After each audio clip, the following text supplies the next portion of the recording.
Now, are you getting married this summer and are looking for the perfect bridal makeup look that will see your skin glowing throughout the day? Well, celebrity makeup artist Michelle Regazzoli Stone has you covered this morning with her makeup look of the week.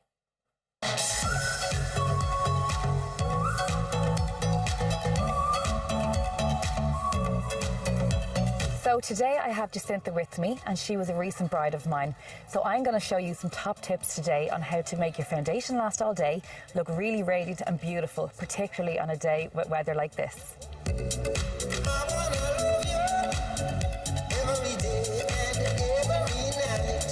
To achieve radiant skin, I am going to use a primer and moisturiser by Amazing Cosmetics. This is particularly good for anyone who suffers with large pores, and it will stop any excess oil coming out onto the skin. So now I'm going to apply my favourite foundation, Estee Lauder Double Wear Light. This has amazing lasting powers. There's polymers in this, so it completely adheres to the skin. And I'm going to buff it in with a nice blender brush. There's also an SPF of 10 in this, so it'll keep you nice and protected on a nice hot day like today. To create a little bit of contour and definition on the cheeks, I'm going to use my Glow Minerals Cream Bronzer. I'm going to apply it along the jawline. This blends extremely well with the Estee Lauder foundation. A little bit on the forehead, because you want everything to look nice and sun-kissed. This is mineral based, so it won't block the skin in any way. So I would definitely recommend this for anybody with dry skin. So a very important factor to make the eye makeup stay all day is a really good eyeshadow base. This particular one is from Sigma, and it's kind of like a very soft blush colour with a little tiny bit of a sheen, so it gives the eye kind of nice radiant luminosity. And I'm going to bring it right up to the brow, and what that does with it being like an emollient or a cream base, anything that you put on over it is going to stick to it, so it's going to last all day. I'm going to go in with a medium tone brown. I'm going to create a little bit of structure into the socket, blend the whole thing out with a fluffy brush, and now I'm going to apply a little bit of smoky.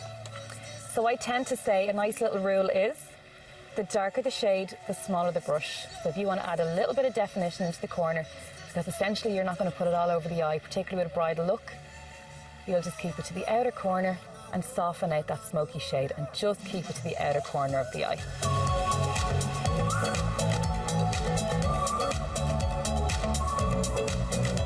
So now I'm going to use one of my favourite blushers. This is called Hot Mama by a company called The Balm.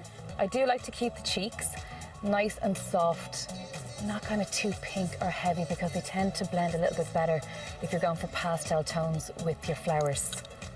I'm going to apply some highlighter by Glow Minerals up onto the cheekbone, so just a little bit above where we've just done the bronzer. I don't like too much powder on the skin, but I'm going to use a translucent powder from Penny's, the new PS Pro range, the long-wearing finishing powder, and it's completely translucent. So this will just set the whole area, stop any excess oil or shine coming out onto the skin for the day. So I would recommend that you apply this in the morning when you're getting your makeup done, and again in the evening, about 5 o'clock, just before you're announced in front of all your guests.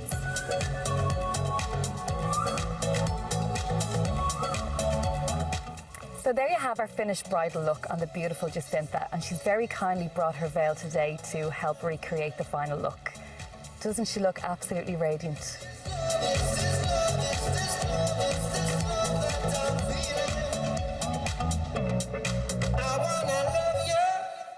Now, stripes are like funhouse mirrors. Some can make you look taller and thinner, and others can have the opposite effect. So with that in mind, we're helping to make stripes work for you after the break with stylist Andrea Roach.